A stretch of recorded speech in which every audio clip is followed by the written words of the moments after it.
Welcome to the Stop Over Drinking and Start Living podcast, where high-achieving, goal-oriented rebel women come to learn how to live a vibrant and fulfilling life without requiring alcohol to get through it.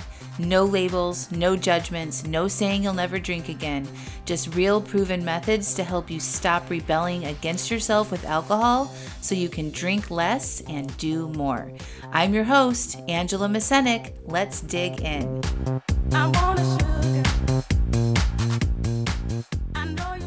Welcome to episode 290. Why do I need to know how my feelings feel?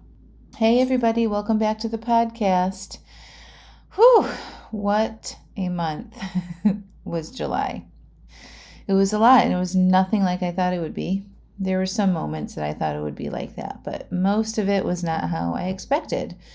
And I have been talking about feelings so much. I actually just went back and looked at all of my podcast episodes. I've been podcasting for 5.5 years, and every week I produce a new episode.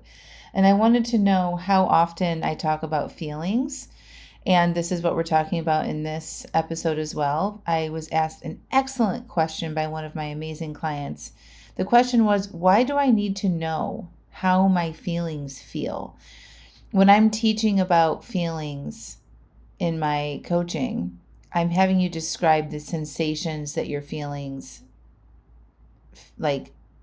present with in your body. So, some ones that you might recognize right away. Anger feels hot and tight, right? Like you feel like you could just breathe fire sometimes, right? So that feels hot in your body. That's what I'm talking about. So the sensations that you feel or notice in your body. So if you're feeling anxious, you might feel tightness in your throat or your chest, or your hands might sweat.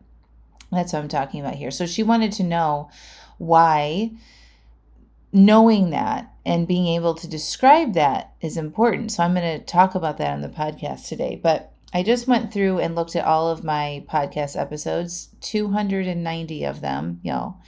And there is, 1, 2, 5, 6, 7, 8, 9, 10, 11, 12, 13, 14, 15, 16, 17 episodes where I specifically talk about feelings.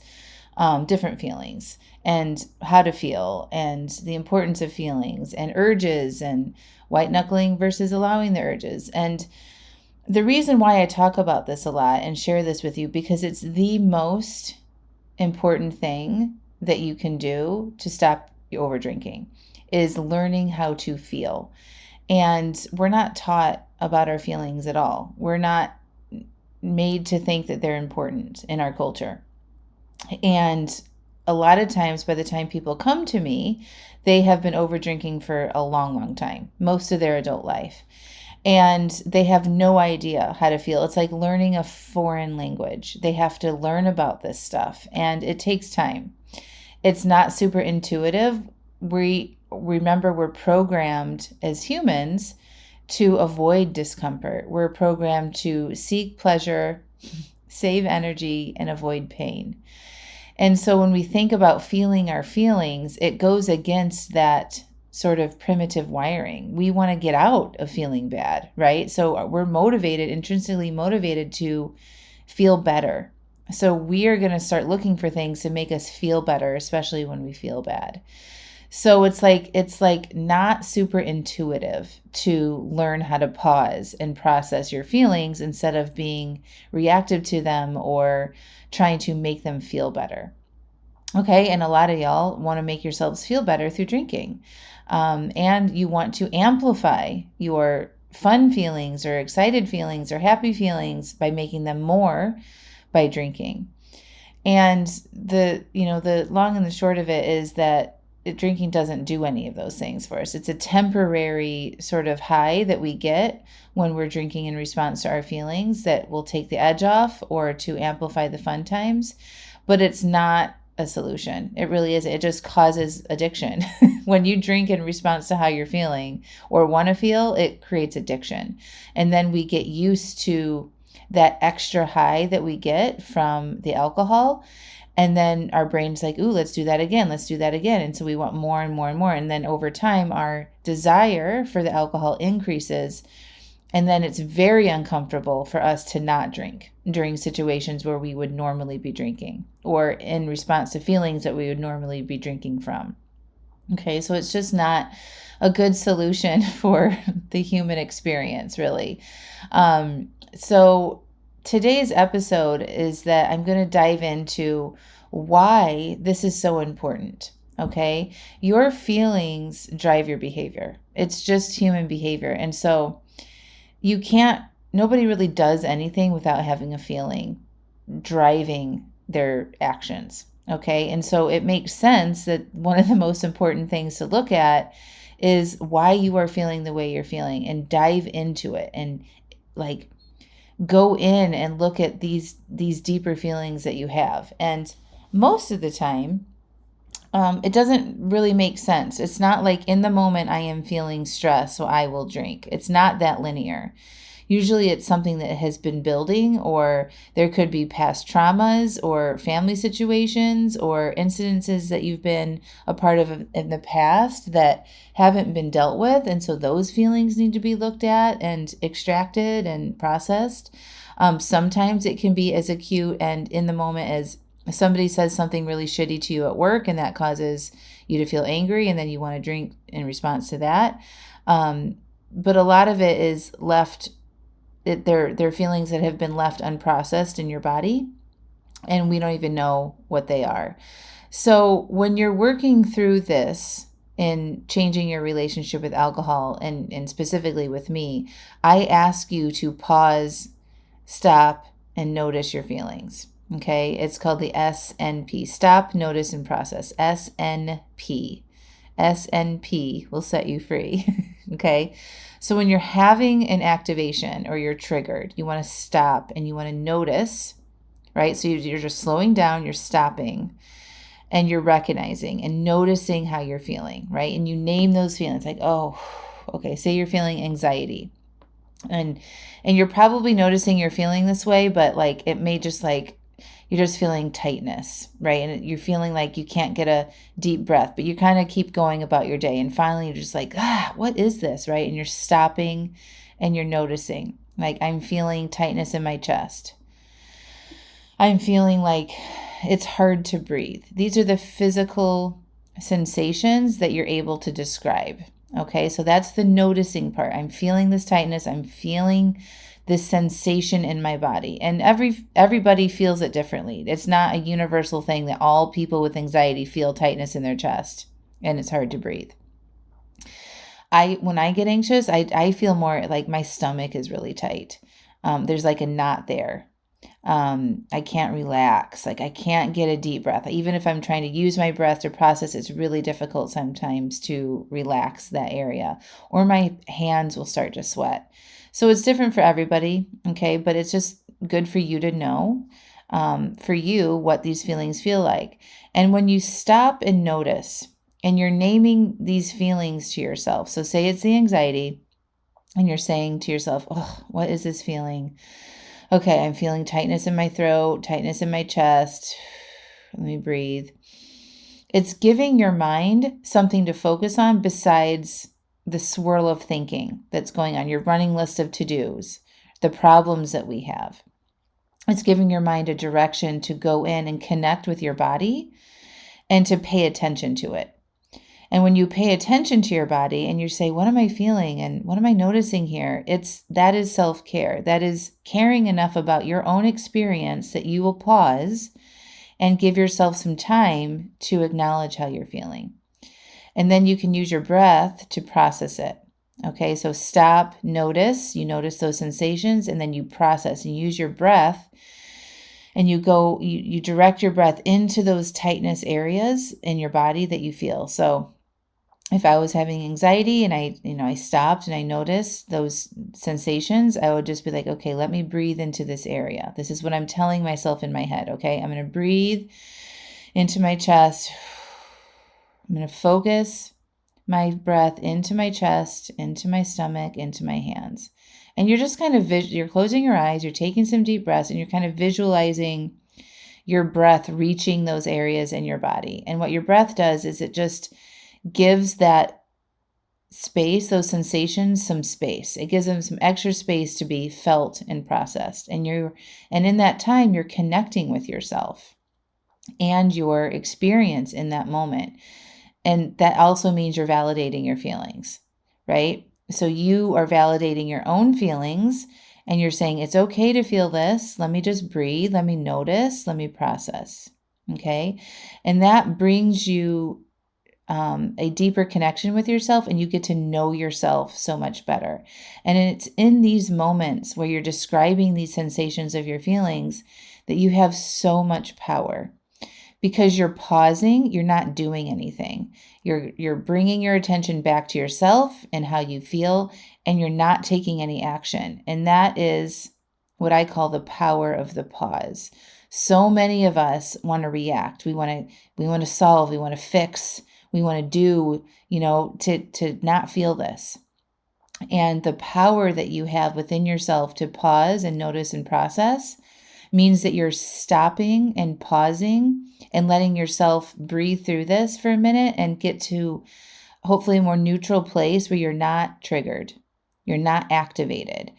And then you can make decisions on what you want to do, whether that's to drink or to send a nasty email or to call somebody back or to send a text or slam a cupboard. Whatever it is, you're not doing anything when you're giving yourself this space and time to stop, notice, and process what is going on. Okay.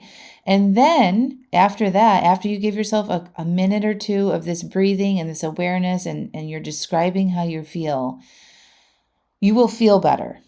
And it's a tool that you will have and you can sharpen over time. And it's definitely something that it's not like once you learn this, that's it. Like it's always evolving. You're always connecting with yourself. Like I think I'm really good at pausing and feeling. And every time something big happens, like, if you've been following along the latest episodes, you know that my sister-in-law just passed away.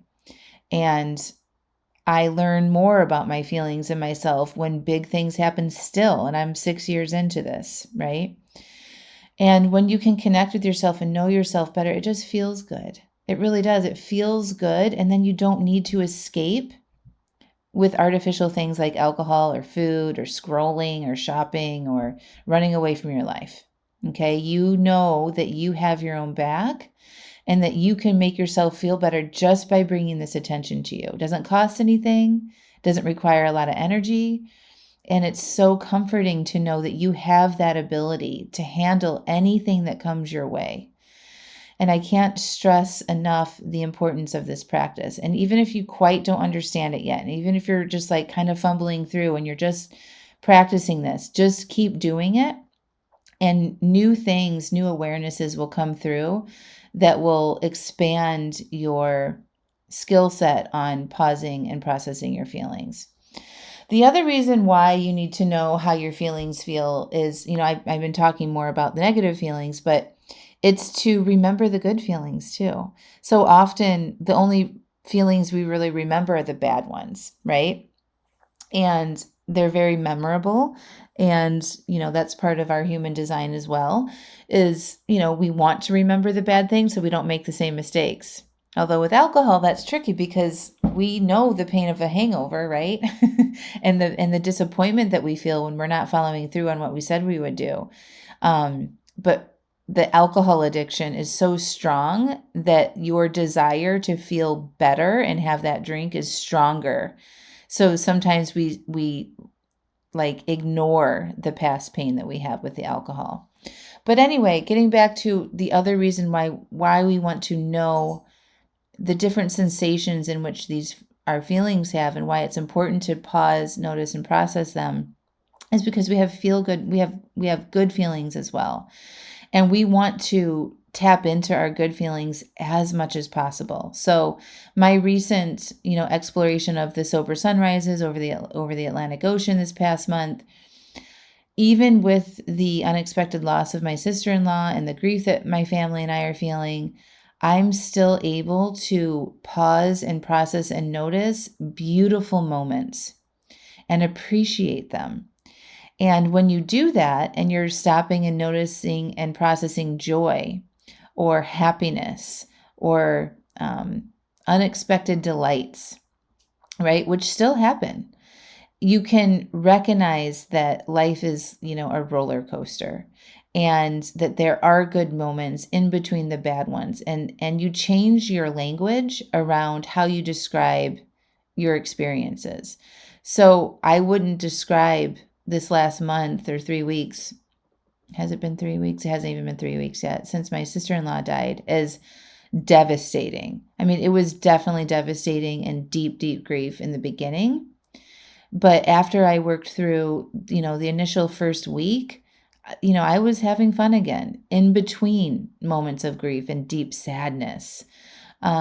And I think that's really important to know, that you will get through those things, and that there are moments that you are having in your day-to-day life, even right now, even if you are going through something very difficult right now, there are moments in your day where you might notice something that's beautiful.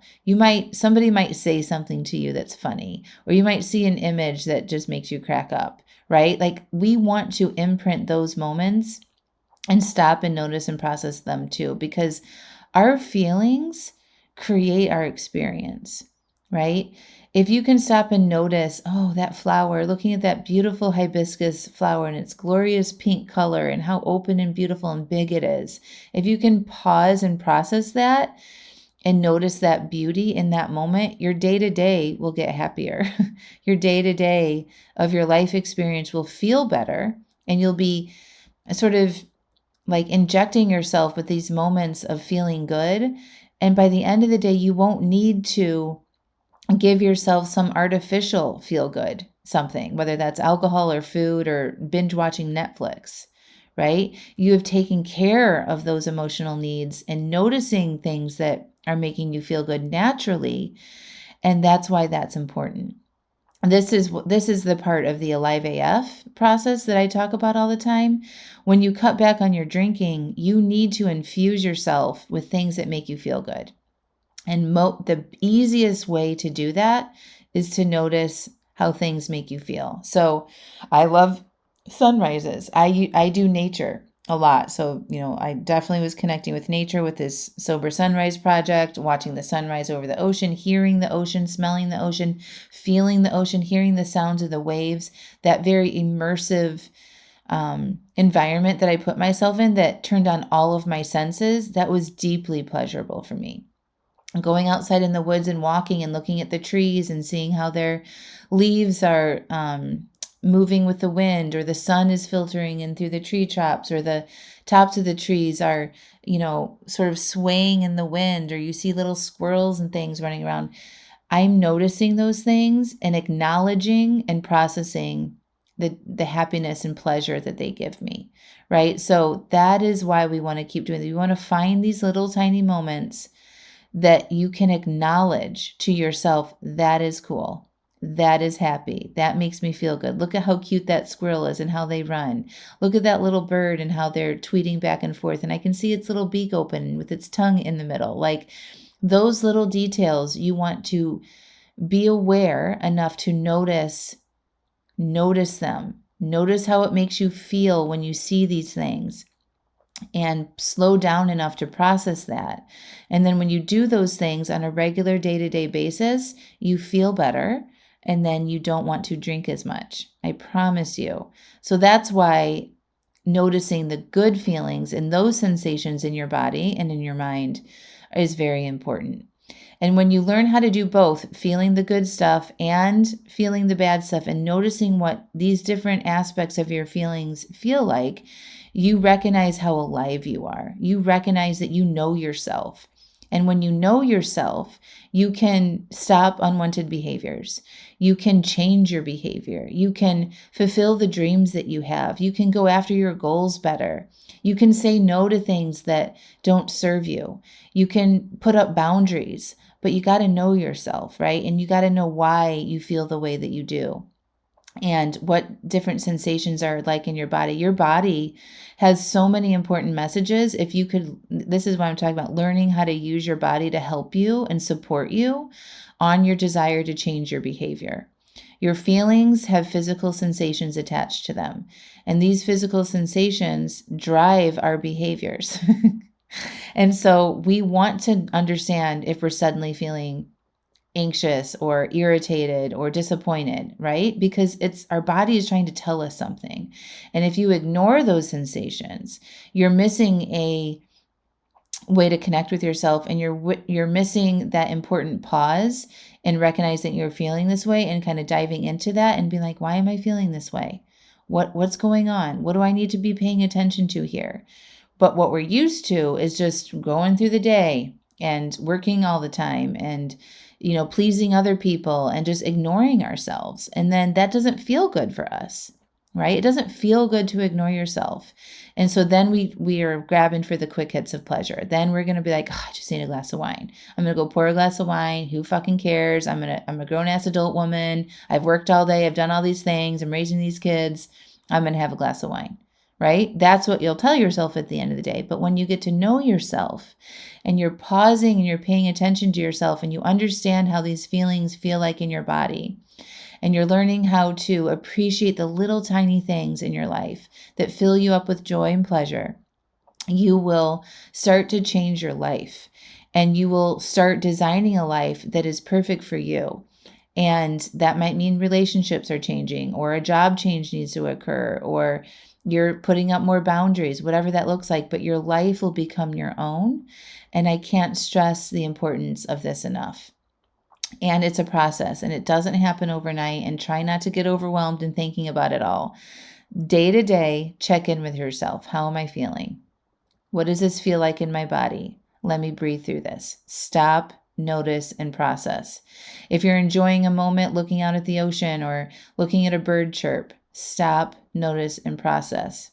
Where am I feeling this in my body? Let me breathe into this and really soak this moment up. Give yourself that moment to connect with your true self that is alive and has feelings. And it's a good thing to have feelings, y'all. Our feelings are important. It means that we're alive, that we're engaging with the world, and you deserve to pay attention to that. So slow down, stop, notice, and process, and expand your language on the different aspects of some of these feelings and how they feel in your body. Maybe keep a feelings journal, write about it, put it on paper. Maybe once a day you're just like, how did I feel today? What did I notice in my body? How did I pause and stop instead of being reactive today, and celebrate that stuff, because that is behavior change. All right, my friends, I love you so much. And if you want my help, go check out angelamascenik.com/aliveaf. You can also hire me to be your personal private coach, or you can join me in Cancun in December and get 3 months of coaching with me privately and with the group. And then we come together live in Cancun, and we're going to do all of this stuff. See sunrises together, talk about our feelings, get coaching, go on some adventure, give ourselves the space and time and healing that we need to do to take this work to the next level. All right, my friends, we'll talk to you next week. I want you to check out angelamascenik.com/aliveaf. You know what it's like to have a desire to cut back on your drinking, right?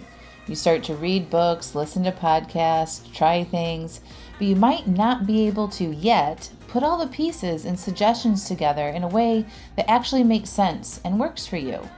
You might struggle with beating yourself up after an overdrink. You might get frustrated with yourself when you take 2 steps forward and then another 2 steps back, and get overwhelmed with what's right and wrong about your relationship with alcohol.